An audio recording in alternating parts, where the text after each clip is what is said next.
नमस्कार। आज मैं आप सभी के सामने एक ऐसे महापुरुष की परिचर्चा को लेकर सामने आया हूँ, जिनके विषय में जानना भारतीय संस्कृति के लिए उतना ही महत्वपूर्ण है जितना ऐतिहासिक दृष्टिकोण से। प्राचीन काल में मैं आज जीएस सेगमेंट के अधीन अपनी कक्षा को रख रहा हूँ।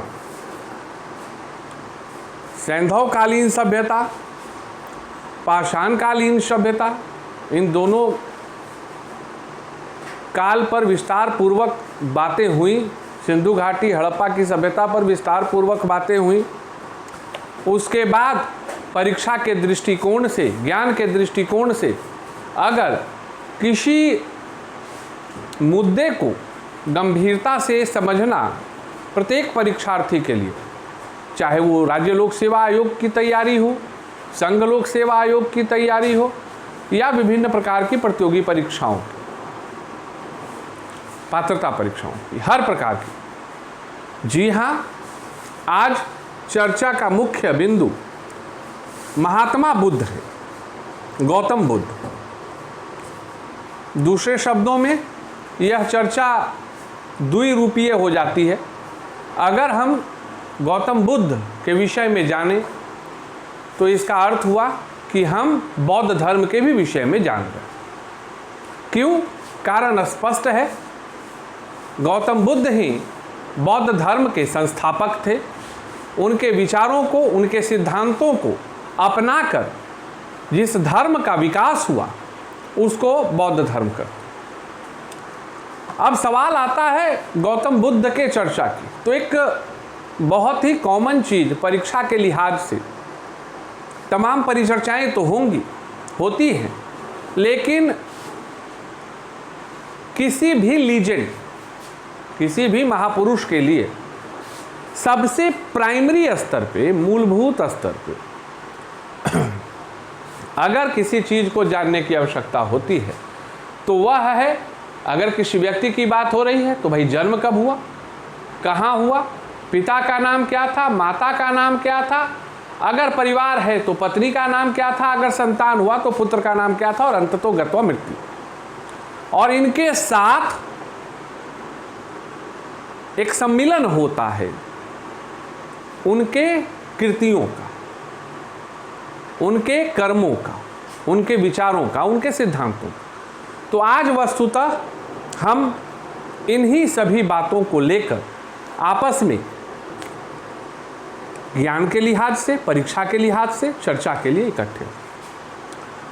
वस्तुतः जो पहला महत्वपूर्ण चीज है कि गौतम बुद्ध का जन्म 563 ईसा पूर्व में कब हुआ था? 563 ईसा पूर्व। ईसा पूर्व मतलब बीसी। कहाँ हुआ था? लुम्बिनी में। कहाँ हुआ था? लुम्बिनी। तो सबसे पहली चीज जो हमें जाननी है कि महात्मा बुद्ध, जो बाद में महात्मा बुद्ध कहलाए, गौतम बुद्ध का जन्म 563 ईसा पूर्व, बिफोर क्राइस्ट, लुम्बिनी नामक ग्राम में हुआ। वस्तुतः भगवान बुद्ध या उस वक्त तत्कालीन गौतम बुद्ध शाक्य वंश के थे। किस वंश के थे?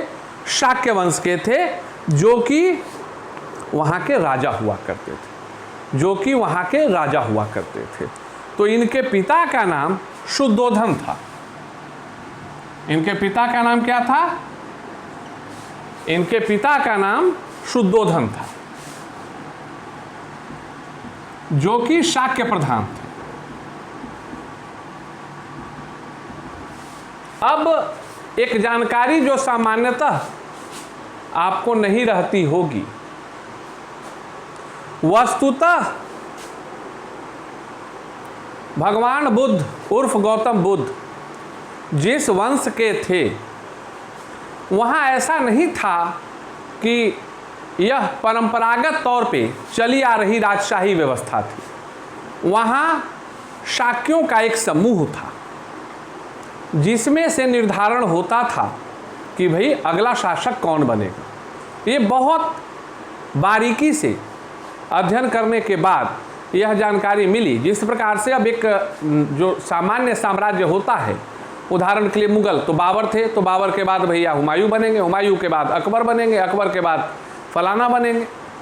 लेकिन शाक्य में जिस प्रदेश के राजा शुद्धोधन थे, जिनके पुत्र गौतम बुद्ध हुए, वह वस्तुतः ऐसी व्यवस्था वहाँ थी कि वहाँ शाक्यों का एक समूह था और उसी में से योग्य व्यक्ति का चयन शासन के लिए होता था। This one is the first important point what you have to know, जो आपको जानना चाहिए। इनकी मां का नाम माया देवी या महामाया था। माया देवी और महामाया। दूसरा महत्वपूर्ण चीज जो कि कोल वंश की थी। किस वंश की थी? कोल वंश की थी। अर्थात अगर सरलता से समझा जाए तो गौतम बुद्ध के पिता का नाम शुद्धोधन था, जो शाक्य वंश के थे, और मां का नाम माया देवी था, जो कोल वंश या कोलीय गणराज्य, कोल वंश या कोलीय गणराज्य कहा जाता है, वहां की थी। वस्तुतः एक बड़ा ही महत्वपूर्ण चीज मैं बताता हूं। एक नदी थी, वस्तुतः एक नदी थी रोहिणी। रोहिणी नदी के इस तट पे शाक्यों का निवास स्थान था और इस तट पे कोलीय वंश का था। मतलब एक तरफ कोल वंश था और दूसरे तरफ शाक्य वंश था। इस चीज को आपको जानना बेहद कॉन्सेप्चुअल तौर पे जरूरी है। और इन दोनों के पुत्र थे गौतम बुद्ध। गौतम बुद्ध के विषय में कहा जाता है कि जब उनका जन्म हुआ तो एक मान्यताओं पर आधारित बात है, एक साधु ने शुद्धोधन से कहा कि एक बात तो बिल्कुल स्पष्ट है राजन, कि आने वाले समय में या तो यह व्यक्ति बहुत बड़ा सन्यासी होगा और या तो बहुत बड़ा प्रतापी राजा होगा।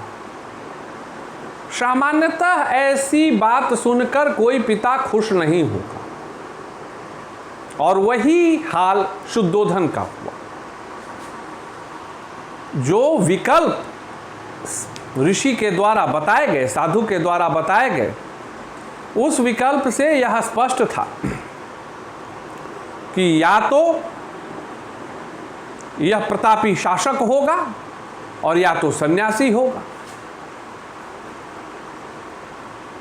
शुद्धोधन ने उसी पल यह निर्णय लिया कि सामान्यतः सन्यास के तरफ, इस चीज को समझो, सामान्यतः सन्यास के तरफ कोई भी व्यक्ति कब विमुख होता है? जब वो कष्ट में होता है, तभी उसे ईश्वर दिखते हैं, तभी वो ईश्वर के समीप जाना चाहता है, तभी वो आत्मिक तौर पे परमात्मा को खोजना शुरू करता है। इस बात को समझते हुए शुद्धोधन ने निर्णय लिया कि युवराज का लालन पालन बेहद ही कायदे और तरीके के साथ किया जाएगा और उन्हें सामान्यतः नाना प्रकार के दुखों की परिस्थिति, वैसी परिस्थिति जिसमें दुख हो, उससे बचाकर रखने का प्रयास किया जाएगा। इसी आधार पर गौतम बुद्ध का लालन पालन शुरू होता है और कहीं 19वें वर्ष और कहीं 16वें वर्ष, इस पर मत भिन्नता है। 16वें वर्ष में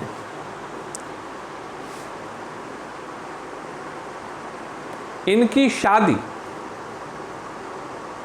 16वें वर्ष में इनकी शादी यशोधरा नाम की कन्या से होती है। यशोधरा। जहां एक चीज और जानना आपके लिए जरूरी है कि जन्म के वक्त ही सिद्धार्थ, जो इनके बचपन का नाम था सिद्धार्थ, जन्म के वक्त ही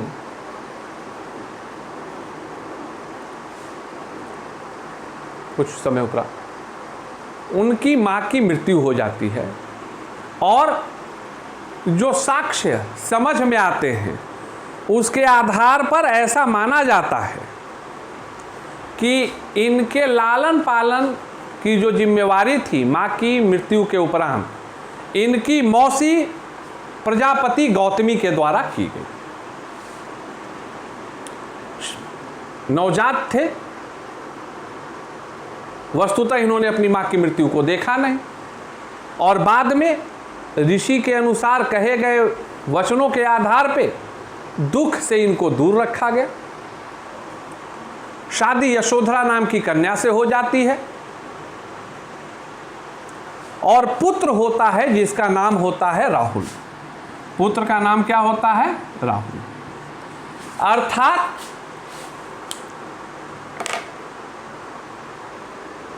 वैवाहिक जीवन जीने, पिता बनने के उपरांत एक बार ऐसी कथाओं में पढ़ने के लिए मिला है जो आपको भी जानना चाहिए। भगवान बुद्ध, जो कि उस वक्त गौतम बुद्ध के नाम से जाने जाते थे, सिद्धार्थ के नाम से वस्तुतः जाने जाते थे, क्योंकि ज्ञान प्रताप प्राप्ति के उपरांत उनका नाम बुद्ध पड़ा। जो सिद्धार्थ थे वह एक दिन सारथी के साथ अपने प्रदेश, अपने राज्य में घूमने के लिए निकलते हैं। एक व्यक्ति, एक बालक जिसने कभी किसी प्रकार की अप्रिय स्थिति का सामना नहीं किया, जिसे पिता के द्वारा दिए गए निर्देशों के कारण कभी दुख, शोक, संताप जैसी परिस्थितियों से रूबरू होने का अवसर नहीं मिला, वह राज्य परिभ्रमण पर निकलते हैं। वस्तुतः जो अभी मैं घटना आपको बता रहा हूं, यह सिद्धार्थ के गौतम बुद्ध और फिर भगवान बुद्ध बनने की दिशा में एक महत्वपूर्ण मोड़ के तौर पे जाना जाता है, और उस घटना की मैं अब परिचर्चा कर रहा हूं। व्यक्ति निकलते हैं घूमने सिद्धार्थ सारथी के साथ। रास्ते में उन्हें एक वृद्ध व्यक्ति मिलता है। सिद्धार्थ सारथी को कहते हैं रथ रोकिए, और पूछते हैं यह क्या है, यह कौन है? सारथी बड़ी ही सरलता के साथ जवाब देता है कि यह बुजुर्ग व्यक्ति। तो बुजुर्ग व्यक्ति, बूढ़ा व्यक्ति क्या होता है? तो उसने कहा, युवराज, हम भी कभी बूढ़े होंगे, आप भी बूढ़े होंगे। अर्थात सारथी गौतम सिद्धार्थ को यह बताता है कि हर व्यक्ति एक समय के बाद वृद्धावस्था को प्राप्त करता है। पहली घटना जो सिद्धार्थ को चोट पहुंचाती। फिर वह आगे बढ़ते देखते हैं कि एक व्यक्ति लेटा हुआ है। वह फिर सारथी से पूछते हैं यह क्या है, क्योंकि इस तरह की परिस्थिति की तो सामना करनी नहीं पड़ी। सारथी फिर कहता है, युवराज, यह बीमार व्यक्ति है। जो बुजुर्ग होगा वह बीमार भी पड़ सकता है। अगर हम कल बुजुर्ग होते हैं तो हम भी बीमार पड़ सकते हैं, हम भी इस तकलीफ से गुजर सकते हैं। भगवान बुद्ध को उर्फ सिद्धार्थ, तत्कालीन सिद्धार्थ को दूसरी बार चोट पहुंचती। और आगे बढ़ते हैं। पहली बार, जीवन में पहली बार सिद्धार्थ का सामना जीवन के सत्य से हो रहा था। कालचक्र सत्य है, अवस्था सत्य है। तो एक मृत व्यक्ति को लोग कंधे पर लेकर जा रहे थे। सिद्धार्थ पूछते हैं यह क्या है? जवाब मिलता है यह उसकी आखिरी अवस्था है। हम बीमार पर बुजुर्ग होते हैं, फिर बीमार होते हैं और बीमार होने के बाद हम शरीर त्याग देते हैं।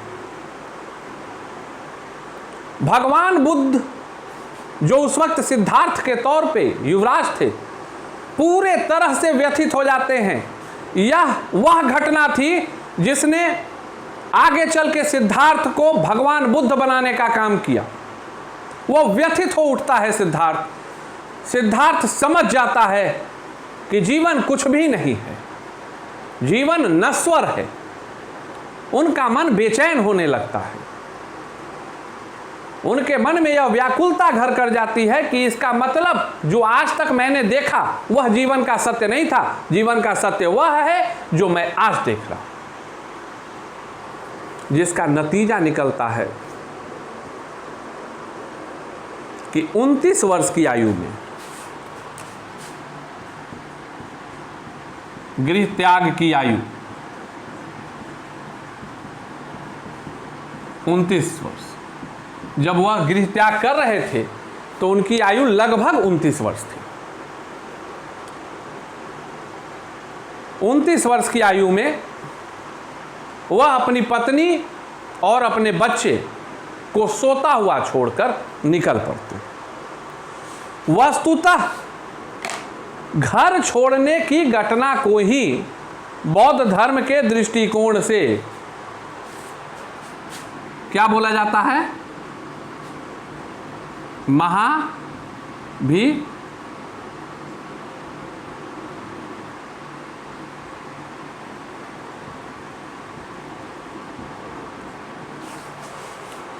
क्या बोला जाता है? महाभिनिष्क्रमण। यह बौद्ध धर्म में एक बड़ा ही इंपॉर्टेंट टर्म है, याद रखिएगा। महाभिनिष्क्रमण की घटना का आशय क्या है? जब सिद्धार्थ अपने घर को त्याग देते हैं, जब सिद्धार्थ अपने घर को त्याग कर निकलते हैं तो उस घर त्यागने की घटना को बौद्ध धर्म में सिद्धार्थ के लिए महाभिनिष्क्रमण का नामकरण दिया गया। निकल पड़ते हैं उद्वेलित एवं बेचैन मन के साथ। फिर आगे चलने के बाद उनकी मुलाकात पहले तो आचार्य आलार कालाम जो कि सांख्य दर्शन के विद्वान थे, उनसे होती है। संतुष्ट नहीं होते, मन में बेचैनी थी, व्याकुलता थी। फिर आगे बढ़ते हैं और उसके बाद राजगृह के समीप उनकी मुलाकात रुद्रक रामपुत नाम के दूसरे धर्माचार्य से होती है। संतोष और संतुष्टि वहां भी नहीं मिलता। अर्थात आंकड़ों के लिहाज से स्पष्ट है कि पहले सांख्य दर्शन के आचार्य आलार कालाम से मिलने और उसके बाद राजगृह के समीप रुद्रक रामपुत से मिलने के बाद भी सिद्धार्थ आगे बढ़ते रहते और उसके बाद वह पहुंचते हैं अपने ज्ञान स्थली पर। वह कहां पहुंचते हैं? ज्ञान स्थली पर।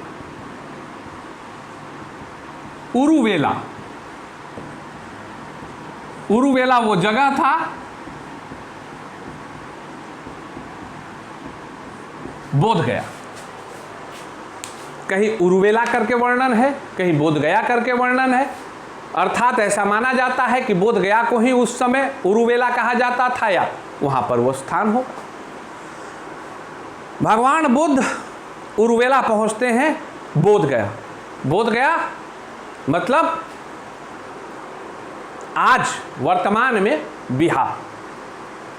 लुम्बिनी से वो व्यक्ति बिहार पहुंच जाते और 6 वर्षों की कठिन तपस्या के बाद 6 वर्षों की कठिन तपस्या के बाद उनको 35 वर्ष की आयु में, कितने वर्ष की आयु में उनको जो ज्ञान की प्राप्ति हुई थी भगवान बुद्ध को, जो वो सिद्धार्थ से बुद्ध बने, वह 35 वर्ष की आयु में वैशाख पूर्णिमा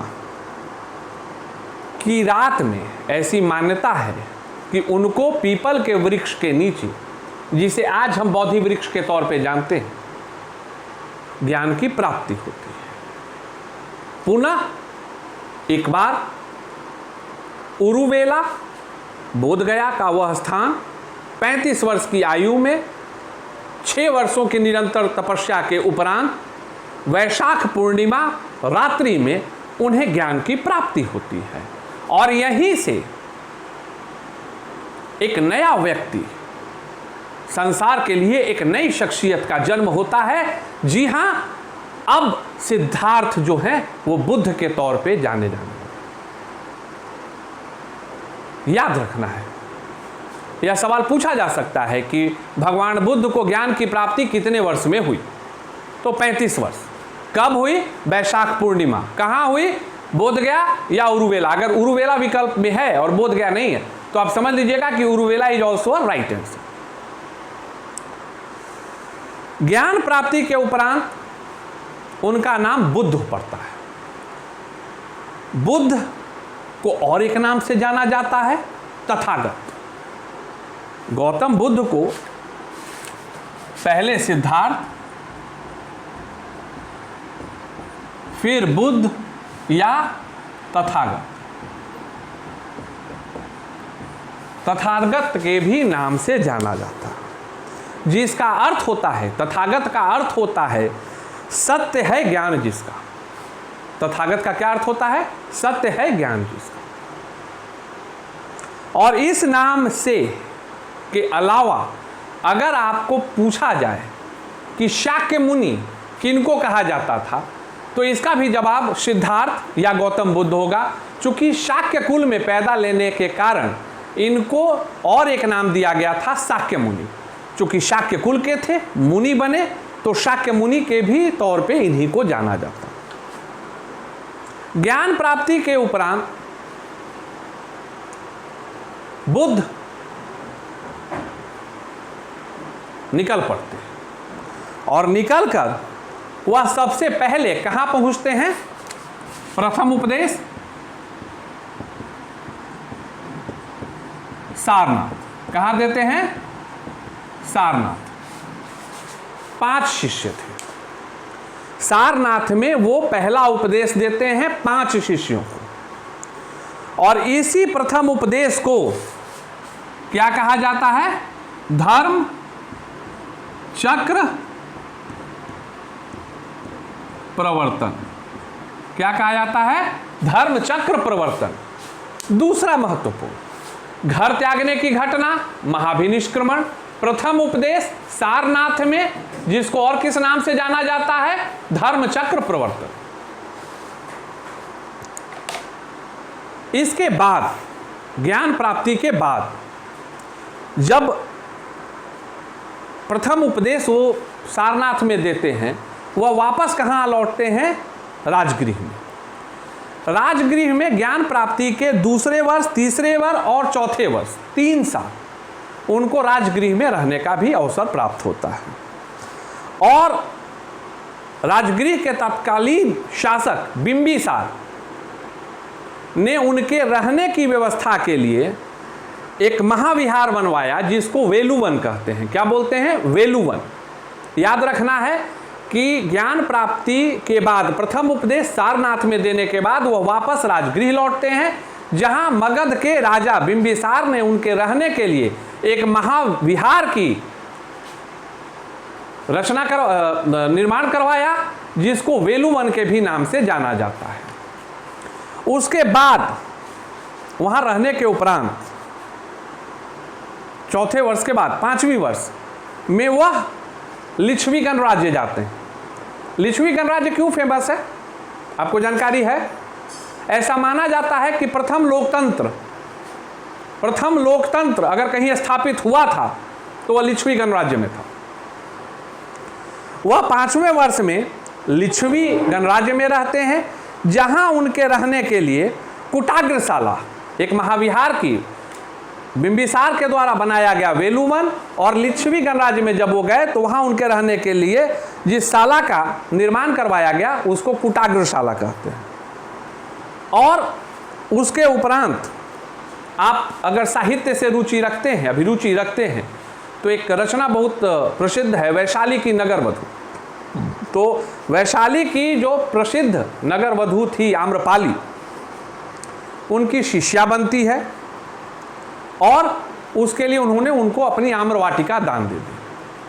अब वैशाली की नगर वधू आम्रपाली के विषय में आप तमाम प्रकार के इंटरनेट संसाधन का उपयोग कर सकते हैं और समझ सकते हैं, लेकिन उनके जीवन काल में 5वें वर्ष में लिच्छवी गणराज्य में वैशाली की नगर वधू आम्रपाली से भी मुलाकात का जिक्र मिलता है।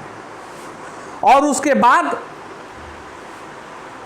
अपने ज्ञान प्राप्ति के 8वें वर्ष में, ज्ञान प्राप्ति के 8वें वर्ष में उनके प्रिय शिष्य आनंद के अनुरोध पर महिलाओं को भी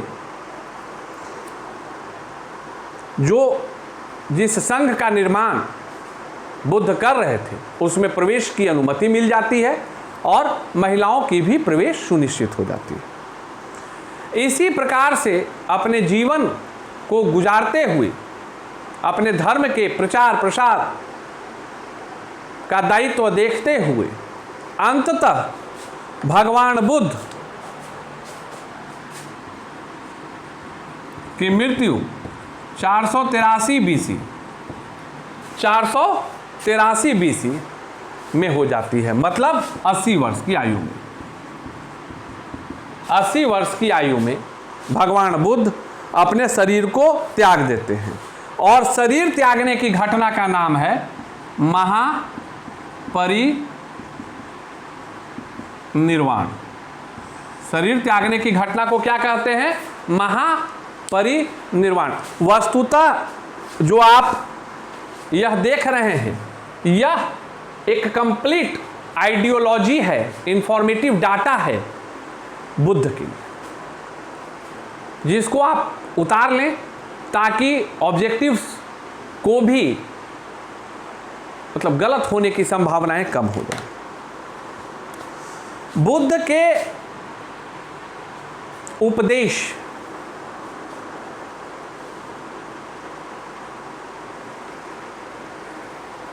पूरी दुनिया में अगर आज प्रासंगिक हैं तो इसका सबसे बड़ा कारण है कि बुद्ध ने मध्यम मार्ग की खोज की। मध्यम मार्ग मतलब बीच का रास्ता। और आज वस्तुतः हम इस शब्द को, मध्यम मार्ग को आसानी से समझ सकते हैं अपनी दैनिक दिनचर्या। और बुद्ध के बौद्ध धर्म का जो मूल मंत्र है वह मध्यम मार्ग है। बुद्ध ने अपने जीवन काल में जितने भी ज्ञान दिए, जो भी घटनाएं गौतम बुद्ध के साथ घटी, उनके मृत्यु के उपरांत उन सभी को समावेशित कर एक ग्रंथ बनाया गया और उस ग्रंथ का नाम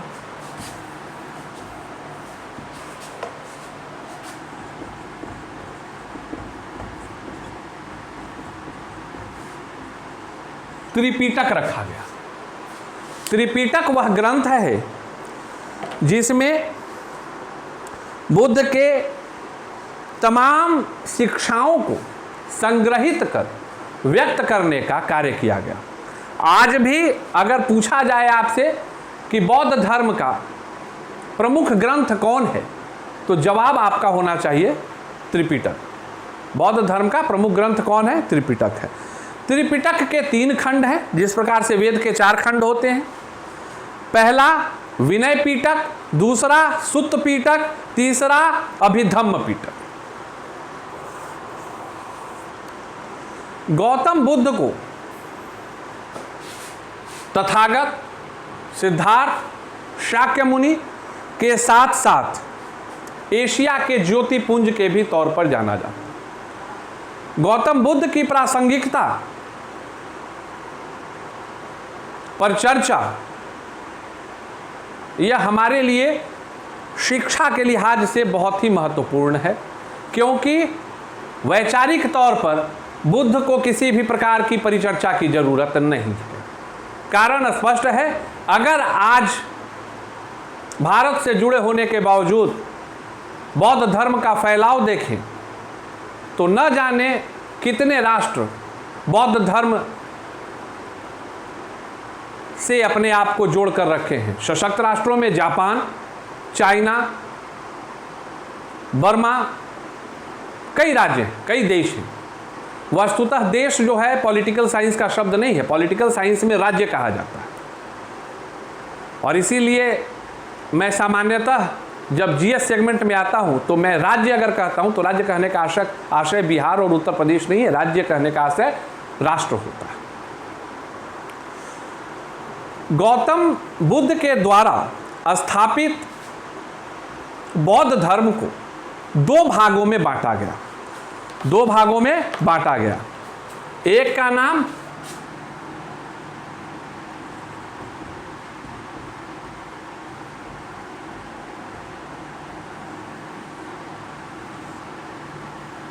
हीनयान,